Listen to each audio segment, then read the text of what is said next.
रस शास्त्र की जो शुरुआती क्लास थी उसमें हमने रस के पर्याय और रस के जो प्रयोजन है उसको समझा था, और रस शास्त्र की एक तरह से उपयोगिता क्या है, किस तरह से रसौधियों का महत्व है, इतिहास इसका क्या है, संहिताओं में कैसे इसका विकास क्रम चला है। तो ये सारी चीज़ें हमने पिछली क्लास में आप सभी को समझा दिया था। इस क्लास में हम जो है रस शास्त्र से संबंधित जो रसमंडप है, रसशाला है और जो औषधि निर्माण की जो प्रक्रिया उसमें जो सहायक जो यंत्र हैं और जो उपकरण हैं उनकी बात करेंगे।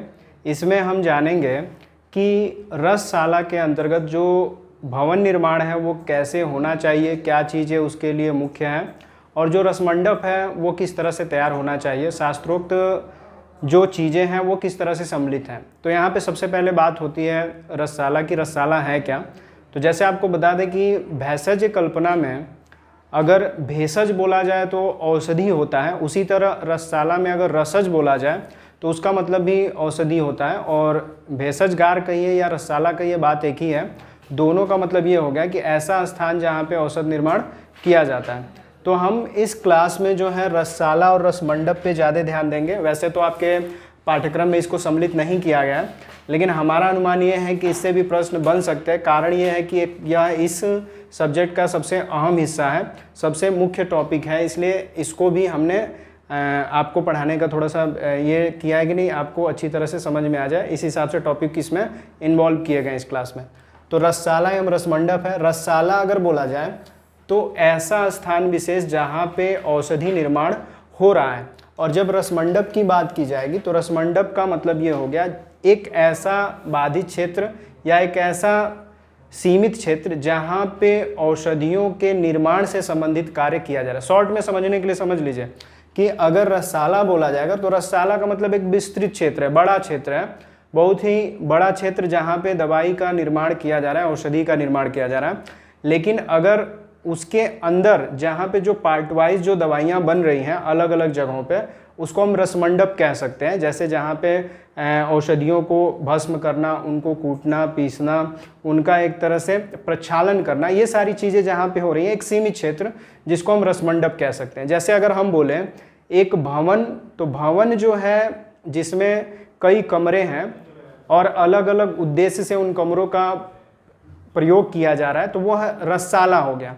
और उस रसशाला का एक अहम हिस्सा, जैसे भवन का अगर एक अहम हिस्सा बोले रसोई, तो रसोई एक अहम हिस्सा हो गया जिसको हम रसमंडप समझ सकते हैं कि जहाँ पे औषध निर्माण से संबंधित सारे कार्य हो रहे हैं। ठीक है, तो इसमें सबसे पहला पॉइंट आपको क्या नोट करना है, मोस्ट इंपॉर्टेंट है। प्रश्न बनता है रसशाला शब्द का प्रयोग सर्वप्रथम कहाँ पे किया गया? तो आप उत्तर लिख करके या पॉइंट नंबर 1 लिख करके लिख सकते हैं कि रसशाला का प्रयोग सर्वप्रथम रसेंद्र चूड़ामणि नामक ग्रंथ में किया गया है। याद रहेगा कि रसशाला शब्द का सर्वप्रथम जो प्रयोग है, सर्वप्रथम जिस शब्द का प्रयोग है रसशाला का, यह रसेंद्र चूड़ामणि नामक ग्रंथ में किया गया है। ठीक है, ऑब्जेक्टिव अगर प्रश्न रहेंगे, बहुत सारे ऑप्शन रहे, लेकिन आपको ध्यान में क्या रखना है कि रसेंद्र चूड़ामणि में ही सबसे पहले जो प्रयोग हुआ था रसशाला शब्द का, उसी में किया गया था। एक और शब्द का प्रयोग हुआ है रसमंडप का। तो रसमंडप का रसायनों जो ग्रंथ है, रसायनों में इसका प्रयोग किया गया, रसायनों में रसमंडप का प्रयोग किया गया, जिसका अर्थ भी रसशाला ही मान सकते हैं। लेकिन हमने क्या बताया आपको, शॉर्ट में समझने के लिए क्या बताया गया आपको, कि आप इसे समझ सकते हो कि रसशाला का वह हिस्सा जहाँ पे औषधि निर्माण से संबंधित कार्य किए जा रहे हैं, वह चाहे तो बड़ा जगह भी हो सकता है, लेकिन एक निश्चित एक विस्तृत क्षेत्र के अंतर्गत आने वाला एक सीमित जगह है जिसे हम रसमंडप कह सकते हैं। ठीक है, उसी के अंतर्गत अगर हम देखें तो निर्माणशाला का वर्णन सर्वप्रथम रस ग्रंथों में ही मिलता है। तो एक ये भी चीज है,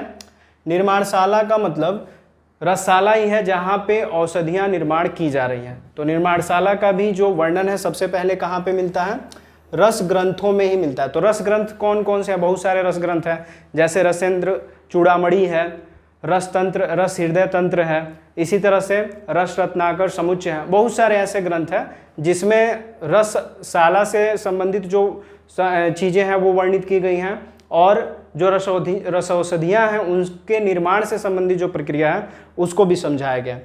और प्राचीन काल में रसशास्त्र का क्षेत्र अति व्यापक था, किंतु आजकल यह केवल औषधि निर्माण तक ही सीमित है। ये भी आप नोट कर सकते हो कि प्राचीन काल में जो रस शास्त्र का क्षेत्र था बहुत ही विस्तृत था, क्योंकि रस औषधियाँ बहुत ज़्यादा प्रयोग में ली जाती थी। आयुर्वेद की बहुत सारे औषधियों को प्रयोग में लिया जाता था, लेकिन धीरे धीरे क्या हुआ, इसमें ज्ञान का लोप होने लगा, लोग इसके प्रति थोड़े से चिंतित रहने लगे। कारण ये था कि औषधियाँ धीरे धीरे कम होती गई और तो निर्माण प्रक्रिया भी धीरे धीरे कम हो गई, तो इसलिए इनका प्रचलन जो है पिछड़ गया और धीरे धीरे इनका क्षेत्र जो है व्यापक से कम हो गया, सीमित हो गया। रसशाला, रसायनशाला और भेषज निर्माण एक दूसरे के पर्याय शब्द है। आप इसको अलग से भी लिख करके याद कर सकते हो कि रसशाला का पर्याय जो है क्या क्या हो जाएगा, रसायनशाला या भेषज निर्माणशाला। ये सभी क्या है, एक दूसरे के पर्यायवाची शब्द हैं। यहाँ पे आते हैं रसशाला में। एक आदर्श रसशाला के निर्माण के लिए कुछ मुख्य घटक हैं, ये भी आप याद कर सकते हो कि आदर्श रसशाला अगर है तो उसको अगर हम निर्माण करना चाहें तो क्या आवश्यक घटक होते हैं, कितने आवश्यक घटक हो सकते हैं। तो 5 आवश्यक घटक आपको याद रखने हैं। पहला आवश्यक घटक क्या है, स्थान। मतलब कि हमें अगर रसशाला का निर्माण करना है तो स्थान का चयन जरूरी है। स्थान कहाँ पे होना चाहिए, कैसा होना चाहिए, वहाँ का वातावरण कैसा होगा, गांव के बाहर होगा, शहर के आसपास होगा, कहाँ पे होगा। तो स्थान का चयन सबसे महत्वपूर्ण है, जो कि रसशाला के लिए मुख्य घटक का सबसे पहला बिंदु है। दूसरा जो चीज़ है भवन, जिसको हम बिल्डिंग कह सकते हैं। जो भवन है वो भी महत्वपूर्ण है। कैसा होना चाहिए, हवादार हो, खुले में हो, या दरवाजे खिड़की किस आकार के होने चाहिए, किस संरचना में होने चाहिए, प्रकाश की आवाजाही कैसे होनी चाहिए, ये सारी चीज़ें आपको भवन निर्माण के अंतर्गत सोचना है। तो मुख्य घटक नंबर 2 जो है भवन हो जाएगा। तीसरा जो मुख्य घटक है वो कार्य विभाजन। मतलब ये कि कौन कौन से काम रसशाला के अंतर्गत करने हैं, पाषाण कर्म कैसे करना है, भस्म निर्माण के लिए जो भस्म तैयार करनी है उनके लिए पूट कैसे होने चाहिए, यंत्र कौन कौन से होने चाहिए, कितने समय में कौन सी औषधियों को तैयार करने के लिए कौन सी प्रक्रियाओं का सम्मिश्रण होना चाहिए। तो ये सारी चीज़ें किसमें होंगी, कार्य विभाजन में। तो कार्य विभाजन के तौर पे जो कर्मचारी हैं उनको नियुक्त किया जाएगा, जिनका जो कार्य होगा और जो जिस कार्य में महारथी होगा, जिसको जिस कार्य में महारत प्राप्त होगी, उस हिसाब से उनका चयन किया जाएगा, उनको कार्य सौंपा जाएगा। उसी तरह से अधिकारी गण, अब जो भी कार्य हो रहा है कर्मचारियों के द्वारा उनका निरीक्षण, उनके कार्यों के द्वारा जो औषध निर्माण हो रहा है उनका परीक्षण, रोगियों पे उनका प्रयोग, और कोई कमी है तो उसकी पूर्ति कराना जो है अधिकारी जो है उनका मुख्य कार्य होगा। तो ये जो 5 बिंदु हैं या 5 मुख्य घटक हैं, ये रसशाला के अंतर्गत है। आपको याद रखना पड़ेगा कि रसशाला अगर हमें तैयार करनी है और एक आदर्श रसशाला तैयार करनी है तो हमें 5 चीज़ों पे डिपेंडेबल होना पड़ेगा, निर्भरता दिखानी पड़ेगी। जिसमें सबसे पहली जो चीज़ होगी वो स्थान होगा, दूसरा जो होगा भवन, तीसरा कार्य विभाजन, चौथा कर्मचारीगण होंगे और 5वां होगा अधिकारीगण। तो ये 5 चीज़ें जो हैं मुख्य घटक के अंतर्गत सम्मिलित की जाएंगी। किसमें, रसशाला के अंतर्गत। और वो भी कौन सी रसशाला, आदर्श रसशाला। आदर्श रसशाला क्यों कहा जा रहा है, क्योंकि इसमें सारी चीज़ें जो है पैमाने पे शुद्धता के अंतर्गत ही देखी जाएंगी, इसलिए सारी चीज़ें जो है नाप तोल के और अच्छे से सटीकता के आधार पे रखना होगा। अब अगले पॉइंट में आ जाते हैं, जो कि बता रहा है कि रसशाला योग्य स्थान। और रसशाला योग्य स्थान का जो वर्णन है, जो आपको समझाया जा रहा है, वो रस रत्नाकर समुच्चय से समझाया जा रहा है।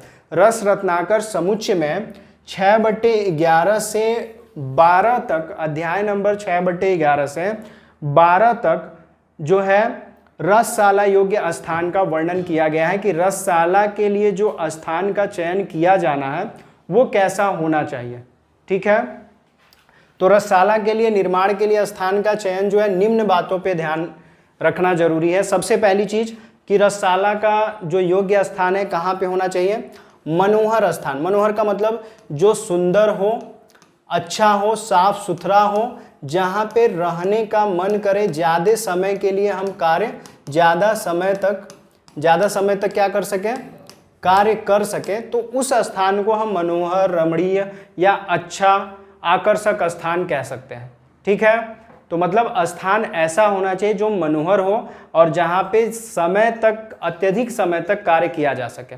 अब ऐसा नहीं कि हमने कहीं किसी शहर में भीड़ भाड़ में, किसी कस्बे में भीड़ भाड़ में हमने स्थान का चयन कर लिया रसशाला के लिए और वहाँ पे कर्मचारी या जो भी स्टाफ है जिनको काम करना है वो कर ही नहीं पा रहे हैं, तो वह स्थान मनमोहक नहीं है या मनोहर स्थान नहीं कहा जाएगा। दूसरी चीज़ क्या है, सुंदर उपवन के लिए निकट हो, सुंदर उपवन के निकट हो, मतलब कि जहाँ पे रसशाला का निर्माण करना है वह किसी बाग बगीचे, किसी पार्क के आसपास होना चाहिए। आधुनिक में हम पार्क कह सकते हैं, बाग बगीचा कह सकते हैं, नहीं तो उद्यान होते थे पुराने समय में। अब क्या है, धीरे धीरे पेड़ जो है कम हो गए हैं, तो ऐसे स्थान विशेष मिलते भी नहीं हैं। लेकिन रस रत्नाकर समुच्चय में कहा गया है कि सुंदर उपवन के निकट वह स्थान होना चाहिए और ऐसे जगह पे होना चाहिए जहाँ पे जल की सुविधा हो।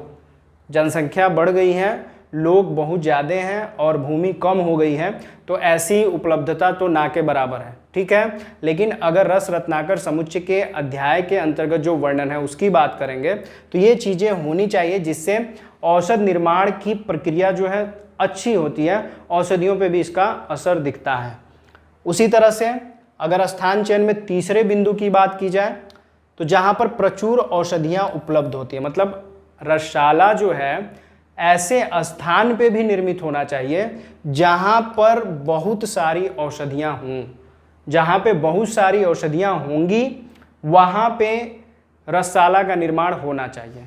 ठीक है, अंतिम अगर पॉइंट देखेंगे तो समृद्ध नगर के आसपास ऐसे स्थान विशेष का चयन होना चाहिए जहाँ के आसपास का जो स्थान है समृद्ध हो हर तरीके से, चाहे वहाँ पे जल की अधिकता हो, वन्य जीवों की अधिकता हो, वन्य वृक्षों की अधिकता हो, जो खनिज तत्व हैं उनकी अधिकता हो, या वहाँ पे धनाढ्य लोग रहते हो, तो उसको हम कह सकते हैं कि समृद्ध नगर। तो समृद्ध नगर के आसपास रसशाला का निर्माण होना चाहिए। तो रसशाला के लिए जो स्थान की बात की जा रही है वो मुख्यतः जो है 4 तरह का स्थान की विशेषता बताएगी। ये चारों चीज़ें अगर किसी स्थान विशेष के पास हैं या चारों में से कोई एक चीज़ है तो हम रसशाला वहाँ पे निर्मित करा सकते हैं रस रत्नाकर समुच्चय के अनुसार।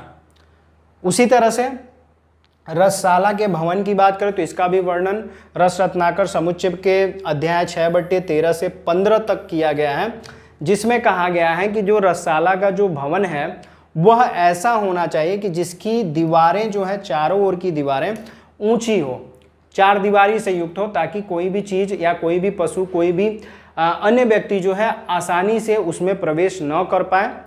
दूसरी चीज़, सम्यक खिड़कियों एवं झरोखे से युक्त हो। रसशाला ऐसी होनी चाहिए जिसमें खिड़कियां और झरोखे, मतलब कि रोशनदान वगैरह जो है पर्याप्त होने चाहिए। भवन के समीप एक रस मंडप का निर्माण करें और जहाँ पे जो भवन है रसशाला का उसी के पास आपको रस मंडप का भी निर्माण करना है, जिसमें आपको औषधियों को निर्मित करना है। ठीक है, उसी के अतिरिक्त सम्यक खिड़कियों एवं झरोकों से युक्त हो। वही चीज़, जो 4 दीवारी वाला जो भवन है उसमें भी खिड़की झरोखे होने चाहिए और जो मंडप है उसमें भी खिड़की झरोखे होने चाहिए। ये